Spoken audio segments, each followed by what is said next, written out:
kita akan bincang-bincang dengan Ustadz Samsi Ali di ujung telepon sana. Assalamualaikum Ustadz Samsi Ali, apa kabar? Assalamualaikum warahmatullahi wabarakatuh. Baik, Pak Ihsan, gimana? Alhamdulillah, Ustadz Samsi, bagaimana keadaan di New York hari-hari ini? Sehat selalu kah atau COVID sudah mulai hilang di sana tentu ya, Ustadz? Normal sudah? Ya, Alhamdulillah udah kembali normal. Oh iya.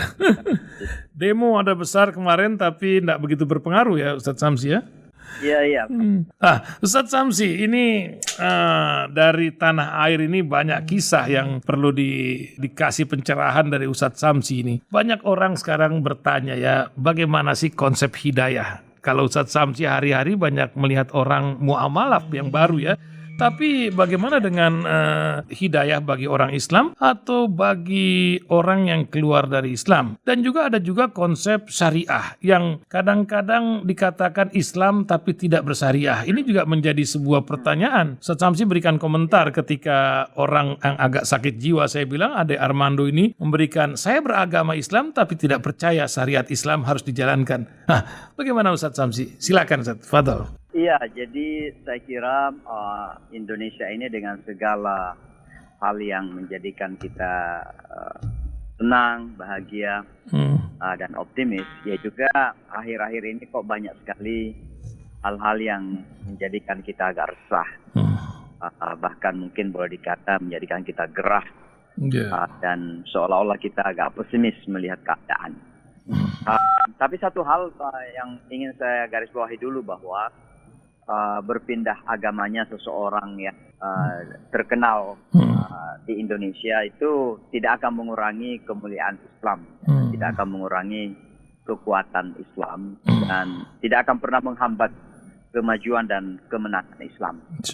Ya, pertama karena Allah juga Maha tahu dan kita juga tahu sebenarnya kualitas manusia yang kemudian menerima dan atau yang meninggalkan Islam. Yang menerima, alhamdulillah kami punya pengalaman banyak di Amerika dengan izin Allah. Masya Allah. Melihat bagaimana orang-orang yang punya posisi, punya ilmu, punya dunia, punya kekuatan, kemudian masuk ke dalam agama ini.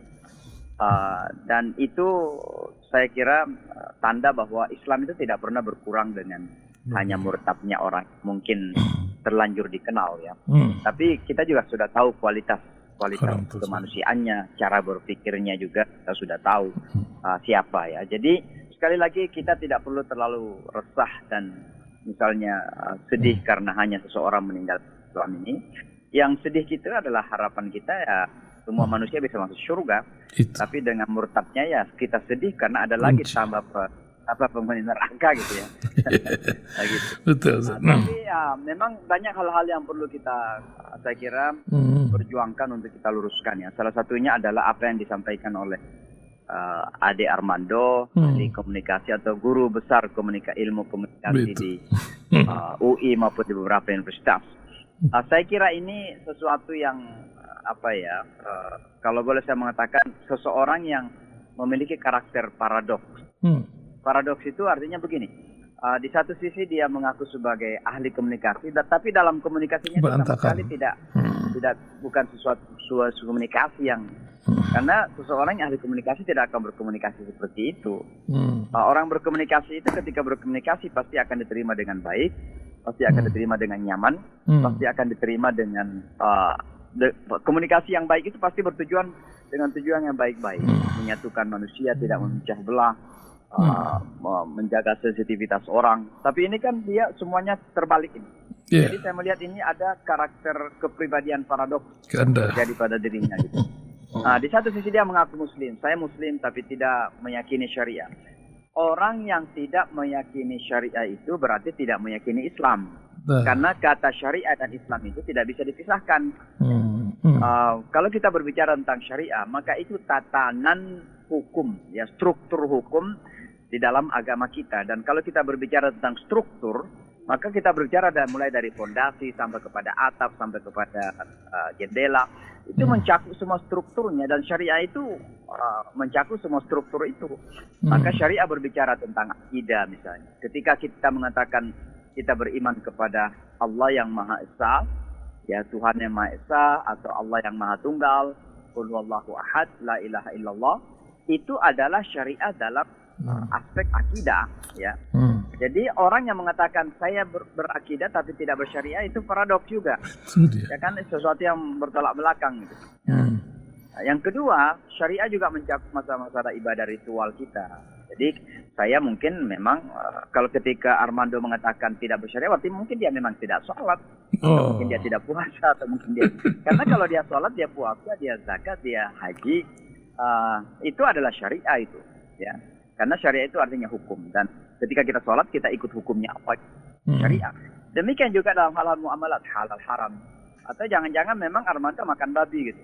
Kalau dia tidak makan babi, kan berarti ikut syariah. Atau memang dia peminum alkohol. Kalau dia tidak minum alkohol, berarti dia yakin bahwa itu hukum, kan, hukum syariah. Berarti dia di satu sisi mengatakan nggak yakin tapi menjalankan gitu. Atau dia mungkin nggak menikah, ya. Artinya tidak menyalui proses pernikahan dan sekarang mengakui ada istri gitu. Artinya karena kalau menikah itu berarti melakukan sesuatu yang hukum dalam Islam itu syariah, kan.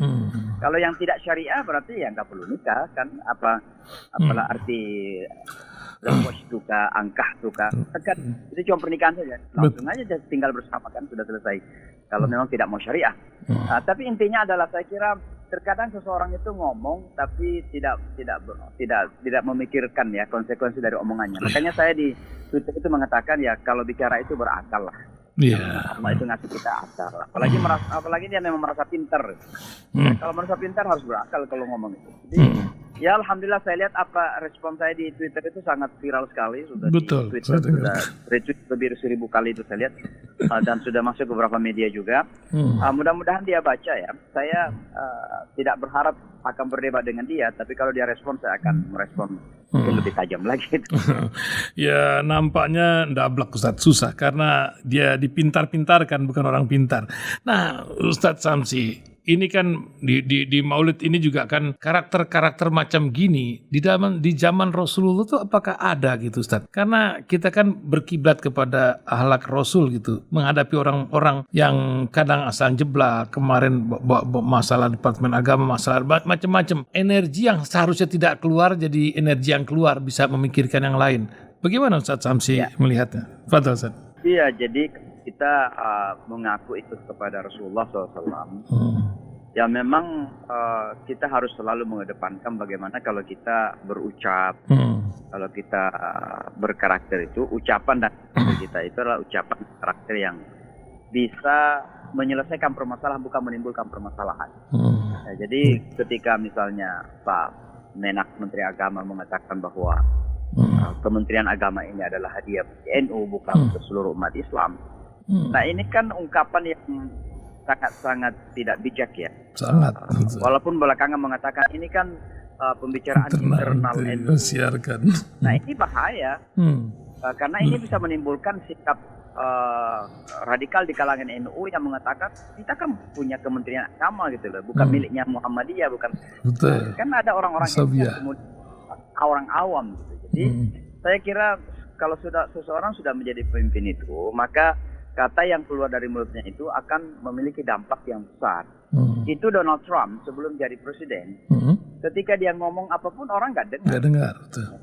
Ya, tapi begitu jadi presiden, ketika dia ngomong, ternyata membakar emosi orang, menimbulkan kegaduhan.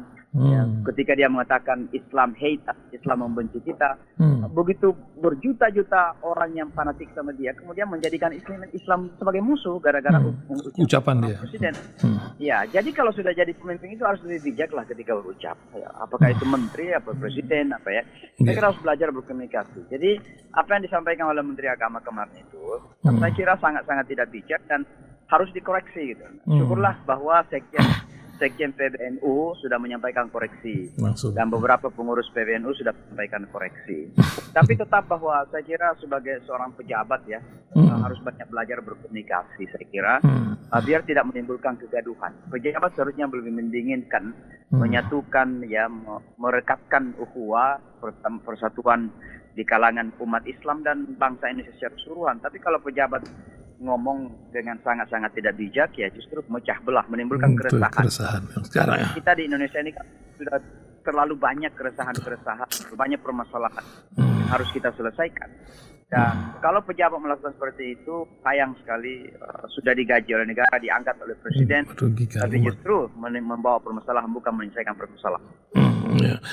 Ustadz Samsi, terakhir Ustadz Samsi, dalam hal komunikasi Ustadz kepada para pencinta ilmu atau orang ingin mengetahui tentang agama Islam ini di Amerika, apa yang Ustadz pakem yang dipegang, karena ini kan masyarakat di sana sangat heterogen dan sangat logikal harusnya. Bagaimana Ustadz meyakinkan bahwa Islam ini adalah jalan hidup yang benar-benar dapat menyelamatkan dunia akhirat? Gimana Ustadz? Ya, saya kira pertama harus ada sentuhan fitrah. Sentuhan fitrah itu dalam arti begini, Islam itu kan sejalan dengan fitrah manusia, dan itu yang harus kita singkat. Jadi kita harus menyampaikan Islam dengan meyakinkan bahwa Islam itu tidak ada yang bertolak belakang dengan fitrah, keinginan mereka, kecenderungan mereka. Selama itu memang masih keinginan dan kecenderungan yang berdasar fitrah, artinya yang alami saja.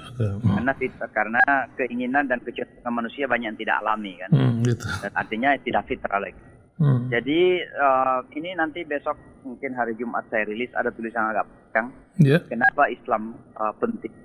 Judulnya itu apakah Islam itu pentingkah beragama Islam atau pentingkah beragama? Nah, saya menulis ini karena pertanyaan seperti ini ternyata tidak hanya banyak dipertanyakan di dunia barat, tapi juga di dunia Islam sekarang. Anak-anak muda banyak yang mempertanyakan, kenapa harus beragama? Saudi Arabia sekarang ini kan sangat terbuka. Bahkan baru-baru ini di saat-saat orang sedang merayakan Maulid Nabi, Saudi Arabia mengundang penyanyi pop rap dari Amerika Serikat, Riyadh. Ya, kemudian tahun lalu Saudi Arabia itu mengundang foto-foto model ke padang pasir untuk melakukan foto-foto untuk majalah Vogue itu yang bikini dan sebagainya itu Saudi Arabia. Jadi hal-hal seperti ini kemudian ternyata dipertanyakan kembali oleh banyak anak muda, seolah-olah Islam itu hambatan, Islam itu ruwet, Islam itu berat, Islam itu sulit, Islam itu tidak memberikan kebebasan dalam hidup. Nah, ini perlu kita jawab khususnya kepada anak muda kita, bahwa dan ini yang kita sampaikan ke Amerika, tentu didukung oleh komunikasi yang baik. Ya, dan juga saya selalu mengistilahkan ya tentu dengan khuluq dan akhlak. Dan salah satu bentuk akhlak itu adalah memanusiakan manusia. Jadi para dai jangan tidak memanusiakan manusia, ya. Bahwa manusia itu adalah manusia, siapapun dia seharusnya kita kedepankan pandangan positif kita. Oke. Wallah, terima kasih Ustadz Samsi, terus berjuang pesantren Inka Nusantara segera beraktivitas dan manfaat untuk orang banyak. Terima kasih Ustadz Samsi pagi hari ini menemani pendengar radio di berbagai tempat. Assalamualaikum Ustadz Samsi.